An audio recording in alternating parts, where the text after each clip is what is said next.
मणिग्रीव बोला, हे द्विज, विद्वानों से पूर्ण और सुंदर चमत्कारपुर में धर्मपत्नी के साथ में रहता था।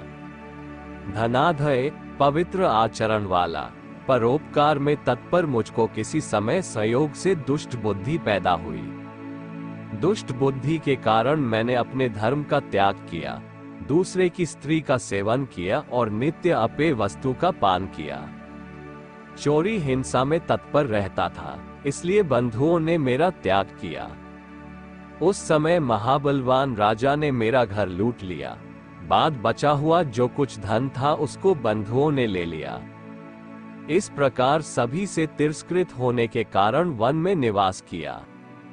स्त्री के साथ इस घोर वन में निवास करते हुए मुझ दुरात्मा का नित्य जीवों का वध कर जीवन निर्वाह होता है। हे ब्रह्म, इस समय आप मुझ पातकी पर अनुग्रह करें। प्राचीन पुण्य के समूह से आप इस घोर वन में आए हैं। हे महामुने, स्त्री के साथ मैं आपकी शरण में आया हूँ। आप उपदेश रूप प्रसाद से कृतार्थ करने के योग्य हैं। जिस उपाय के करने से मेरी तीव्र दरिद्रता इसी क्षण में नष्ट हो जाए और अतुल वैभव को प्राप्त कर यथासुख विचरूं। उग्रदेव बोला, हे महाभाग, तुम कृतार्थ हो गए। जो तुमने मेरा अतिथि सत्कार किया, इसलिए इस समय स्त्री सहित तुमको होने वाले कल्याण को कहता हूँ।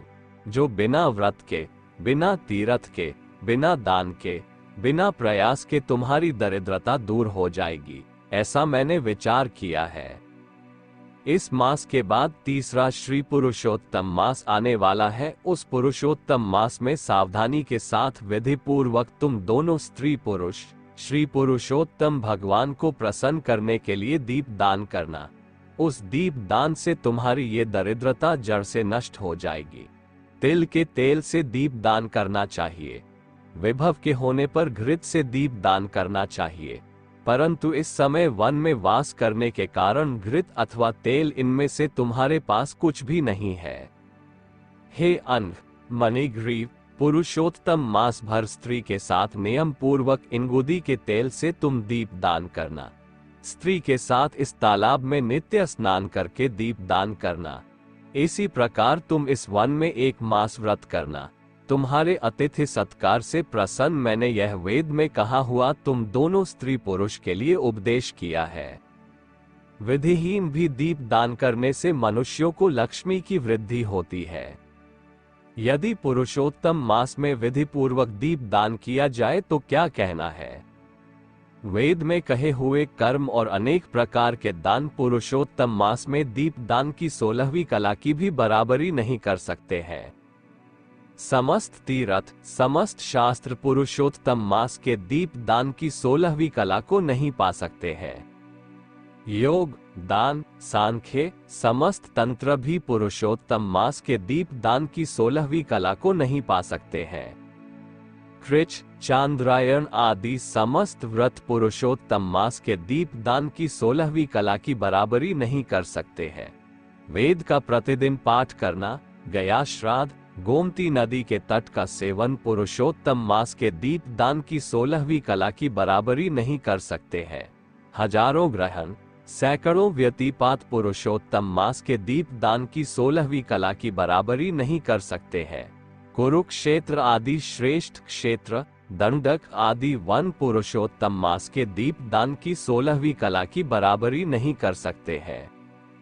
हे वत्स, यह अत्यंत गुप्त व्रत जिस किसी से कहने लायक नहीं है, ये धन, धान्य, पशु, पुत्र, पौत्र और यश को करने वाला है। वंध्या स्त्री के बांझपन को नाश करने वाला है और स्त्रियों को सौभाग्य देने वाला है।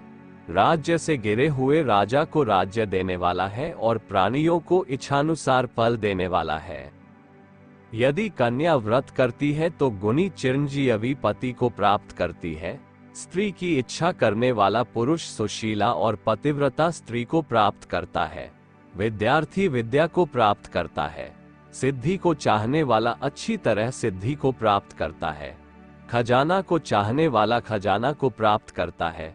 मोक्ष को चाहने वाला मोक्ष को प्राप्त करता है। बिना विधि के, बिना शास्त्र के जो पुरुषोत्तम मास में जिस किसी जगह दीप दान करता है वो इच्छानुसार फल को प्राप्त करता है।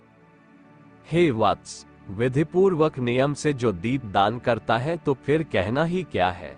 इसलिए पुरुषोत्तम मास में दीप दान करना चाहिए। मैंने इस समय ये तीव्र दरिद्रता को नाश करने वाला दीप दान तुमसे कहा।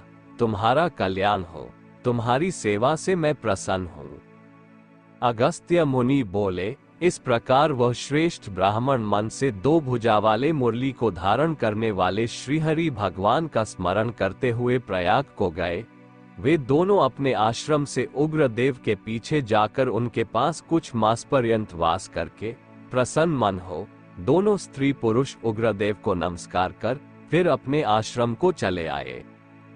अपने आश्रम में आकर भक्ति से पुरुषोत्तम में मन लगाकर ब्राह्मण की भक्ति में तत्पर उन दोनों स्त्री पुरुष ने 2 मास बिताया। 2 मास बीत जाने पर श्रीमान पुरुषोत्तम मास आया।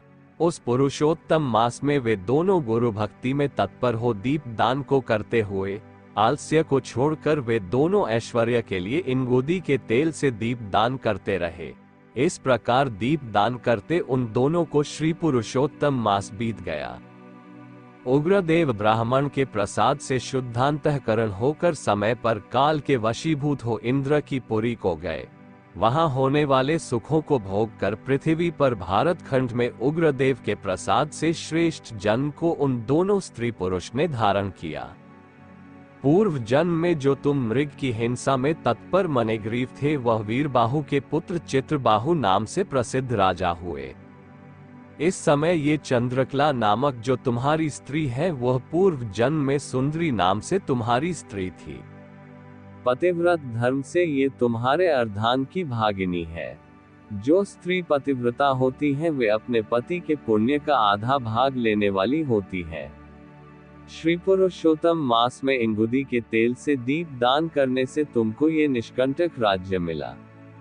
जो पुरुष श्री पुरुषोत्तम मास में घृत से अथवा तिल के तेल से अखंड दीप दान करता है तो फिर कहना ही क्या है। पुरुषोत्तम मास में दीप दान का ये फल कहा है, इसमें कुछ संदेह नहीं है। जो उपवास आदि नियमों से श्री पुरुषोत्तम मास का सेवन करता है तो उसका कहना ही क्या है।